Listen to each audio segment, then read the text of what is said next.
السلام عليكم ورحمة الله وبركاته. هركفوني كبجم توتاف وردوب توتا شاشة توب. أكم جرت نجانكين بكا إسين جرتن هندت.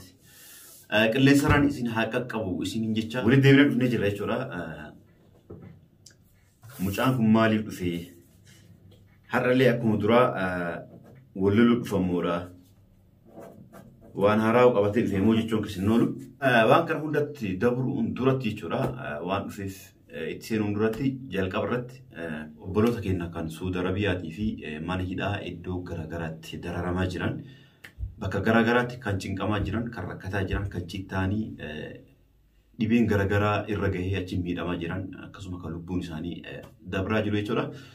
وسوهاتني فبان يوم ناغراني يوم إسان أرغا يوم ولا غرا جيران إسانس يوم هذا فباتي أبرا جاي جان أركا هذا فبانيس يوم جانك يوم ناقلا مشونتي يوم ناقلتي جارتين يوم ناقلتي جارتينيس جارتي يوم ناقلا جدي والإيجاتو جبهة شورا ربين نموتا أكسر ركتني من هيدا سنة كيس جيران كم من هيدا هندا إدو غرغرات درارا غرغرا كيسوم بيسا جيران هندا فو ربين نجاهن درارا سنكيس أباسي بدلنات إسان أباسو جنة isinis akkuma amantaa keessaniitiin bakkuma jirtanitti du'aa akka gootaniif abdii guddaan isin gaafanne jechuudha.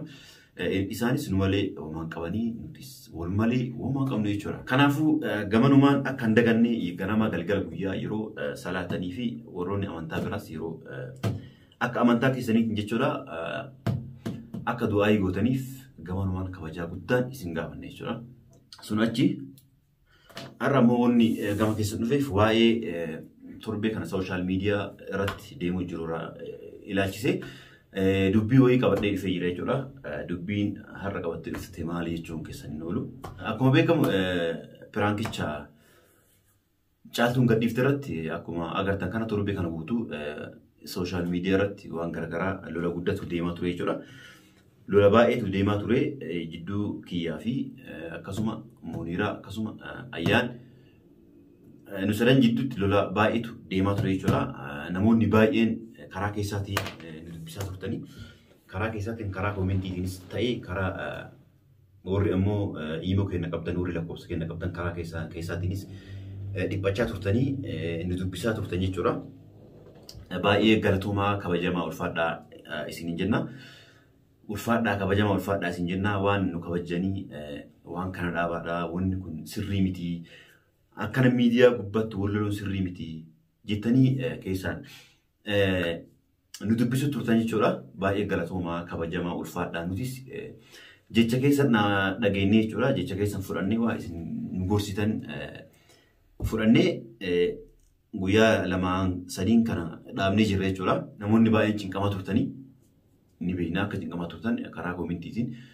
Isin ijoolleen Yaman waan akkanaa isinirraa eeyinu waan akkanaa isinirraa eeyinu jechaa turtanii baay'ee galatoomaa kabajamaa isin jenna. Dhugumaa nuti kana dura wanni akkanaa nu keessatti hin uumamne ijoollee Yaman akkuma beekamu fakkeenya yuutuuberoota biyya biraatii jechaa turtan waan akkanaa isinirraa eeyine wanni akkanaa akkami jidduu keessanitti uumamaa jechaa turtan baay'ee galatoomaadha. Isinillee wanni nu arrabsitaniif illee waan nu jaalatanii fi waan nu kabajanii fi waan akka nuti karaa sirriirraa gara karaa badaatti hin deemine yoo karaa qajeelaa deemne gara karaa badaa deemne nu arrabsitanii nu loltanii nu gorsitanii akka karaa badaasanirraa karaa sirriitti deemnu kan godhu isinuma jechuudha. Arraba keessan nutullee fudhannee jirra jechuudha. Maaliif karaa badarraa waan karaa gaariitti nu qajeelchitaniif baay'ee galatoomaa isin jaalannaa isin kabajna. Walmalee uumaan qabnu yoo nu balleessine nu arrabsitanii nu gorsanii nu loltanii karaa badarraa karaa qajeelaatti akka nu deebiftan abdii qabna jechuudha. Kana duras nu deebisa turtanii. Amma inshaallah lola dhaabnee jirra. Lola inshaallah dhaabnee jirra jechuudha. Waliigaltee irra gahuuf deemna. Waliigaltee irra geenyee jirra. Yoo Rabbi jedhe du'aayii nu godhaa isin jenna. Nu walillee lollee piraankii dalagu jirra jechuudha. Piraankiidha. Akka nuti na arreechuu barbaadeeti. Yoo artanillee dhiifama guddaa isin gaafachaa piraankiidha malee nu lolleetii mitillee waa takkallee walii lollee nu akkuma duraatti wal jaarannaa nu akkuma duraatti walii wajjannaa nu akkuma duraatti wal kabajnaa nu akkuma duraatti waa hunda wajji wajjannaa garuu dubbichi piraankiidha. Piraankiidhaa garuu akkasuma barumsa guddaa of keessaa qaba. Piraankii barumsa guddaa of keessaa qabu jechuudha walumaa galatti. Maaliif yoo jettan barumsa guddaa of keessaa qabu wantichi kun. Barumsa guddaa of keessaa qaba barumsa guddaa kan of keessaa qaba yoo nama qaqqabee ilaalee jechuudha. Isin dhugaasitanii inni warra turtanii isaa dhugaadhaa isin dhugaa fakkaata. Dhugaa fakkaata jechuudha. Namoonni biyya garaarraa dabalanii iddoo garaagaraa nu bilbilanii maaliif waan akkanaa hojjettanii wanni akkanaa isinirraan eeggamu wanni akkanaa waan gaarii miti nu jechaa turan jechuudha. Namoota yaada garaagaraa nu qoodaniis baay'ee galatoomaa kabajamaa ulfaadhaa jennaani. Isinillee warroonni koomentii nu barreessanii ganamaa galgala nu wajjin cinqamaa turtan nu wajjin yaaddaa turtan nu wajjin waan garaagaraa argaa turtan jechuudha. Baay'ee galatoomaa kabajamaa ulfaadhaa isin jaalannaa isin kabajna jechuudha. Garuu nuti piraankii dalagu jirra malee walii hin lollee wal lola hin qabnu nuti yoomiyyuu wal jaalannaa wal kabajna. Isinillee kabajamaa ulfaadhaa baay'ee tokko isin jaalannaa. Isin malee uumaan qabnu nu hunduu wal lollee akkuma duraa firoota biyya biraatiif fakkeenya akka taanu gamanumaan abdii qabna jechuudha. Isinillee warroonni yeroo san nu aartanii jecha garaagaraa nu jechaa turtan nu garuu isinitti naarru maaliif nu nama tokkotti naarru ana akkama kiyyaan mush ana qofa miti hunduu jechuudha. Nama tokkotti aaruu hin dandeenyu jechuudha. Maaliif waan nu balleessine irratti nu loltanii badii nu balleessine irratti nu arrabsitanii badii nu balleessine irratti nu qeeqxa waan ta'eef nama tokko ittillee naaru ittillee takka wallaahi dhugaa isin jira nama tokkotti illee naaru maaliif badii nu balleessineef nu loltan malee waan biraatiif miti. Kana dura yeroo waan gaarii hojjennu akkuma koomentii ni dubbisna. Jabaadhaa waan gaarii hojjettanii nu jechaa turtan jechuudha. Amma immoo piraankii kana irratti baay'ee arraba guddatu deemaa ture jechuudha. Arraba sanis ni fudhannaa galatoomaadhaa kabajamaa isin jenna maaliif dhugaa seetanii nuti karaa qajeelurraa karaa dabaatti karaa biraatti waan dabaaruusitanii nu lolta waan ta'eef kun uumaa rakkoon qabu uumaa nutti dhagahamu jechuu barbaadeeti. Dhiifama guddaa isin gaafannaa Oromoon garaa bal'ataa yoo balleessinellee dhiifama guddaa nuuf godhaadhaa piraankii hojjannee asumaan kunoo mee yeroo namni piraankii nurratti dalagu jechuudha. Fakkeenyaaf ana yoo fudhadhe yoo namni narratti piraankii dalagu yoo an aaru maaliif aartaa wanni kun piraankiidha jettanii namni baay'een keessan naqeeqtanii na arrabsitan jechuudha. Piraankiin kun akkuma isin piraankii taatan kana nu anis ugguu namni piraankii narratti dalage piraankii ta'ee na aarsiite akkasii lolaa jechuudha. Booda garuu yoo dhiifama na gaafatan ni dhiisaaf. Maaliif piraankii erganaan jedhan sun natti hime kanas dhiifama erganaan jedhe gara dhabuun qabu gara isa geessuun qabu yeroo san aaree dhiifama jedhaanii jechuudha.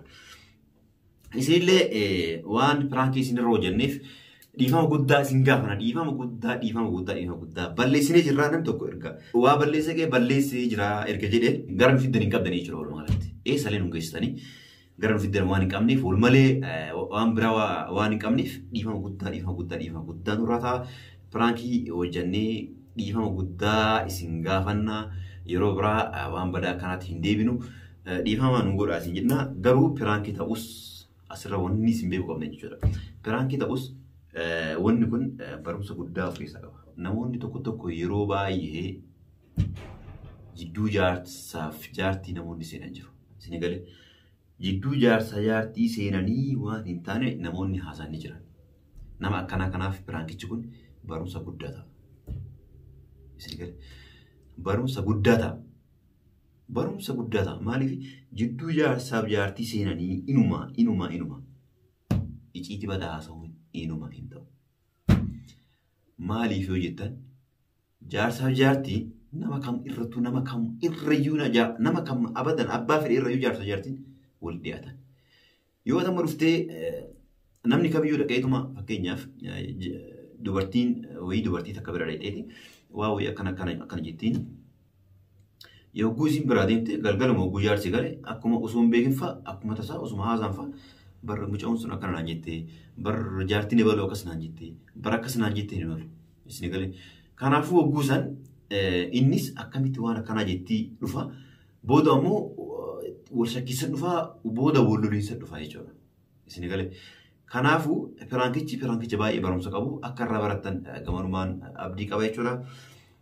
Asimaan ammoo gara caaltuutti yogguu deebine caaltuullee namoonni baay'een keessan arrabsaa turtan jechuudha.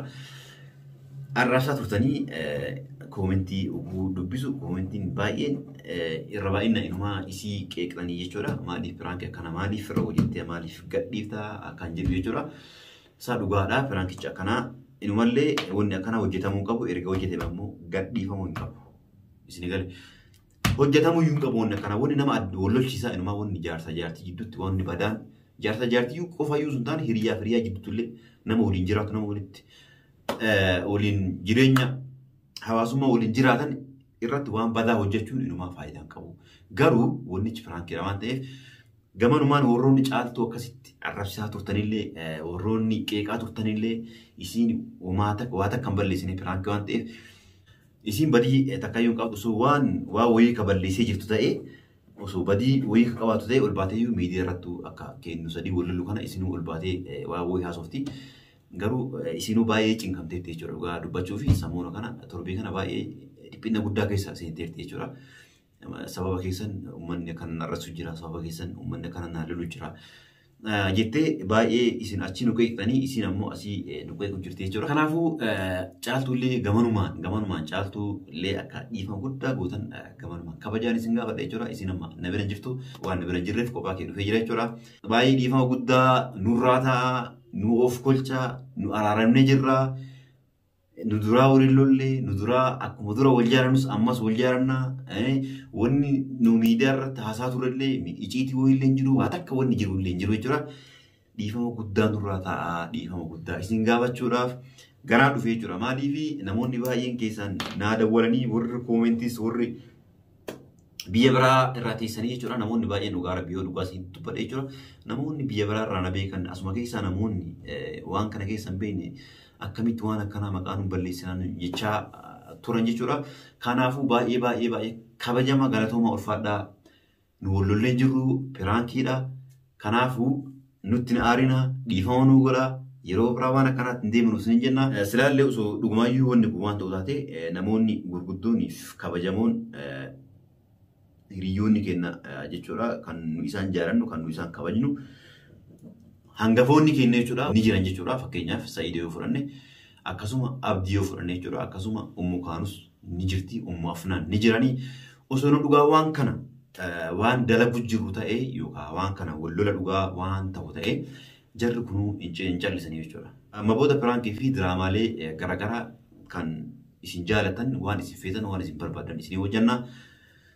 Piraankii akkana nama aarsutti akkana nama lolchisutti yeroo biraa ittiin deebinuu isinii jennaa baay'ee galatooma ammas irra deebi'uudhaan hordoftoonni keenya baay'ee dhiifama guddaa nu godha. Namoonni baay'een aaranii ka subscribe nu godhanii turan kan irraa baanis ni jiran jechuudha.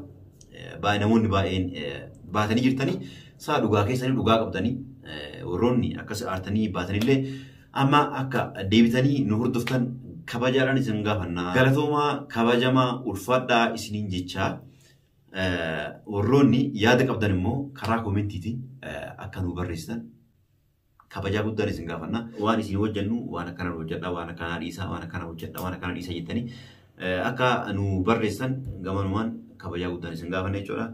Amma booda waan baraa isin hojjennu waan bareedaa waan isin bohaarsu waan isin bashannansiisu qophiilee garaagaraa isin hojjannaa nuti ijoollee Yaman of jajuuf illee miti dhugaa dubbachuudhaaf jechuudha. Nuti ijoollee Yaman yuutuuberoota biyya biraatiif fakkeenya gaarii itaana jedheetiin yaada garuu akka kootti jechuudha. Akka mataa kootti waan Yaman jirtuuf ofillee hin jechuu namoonni jechan yoo jiraatan jechuudha. Dhugaa yooma jiru maaliif nuti wal jaarannaa wal kabajnaa baay'ee walii hojjannaa wal dhufeenya qabnaa.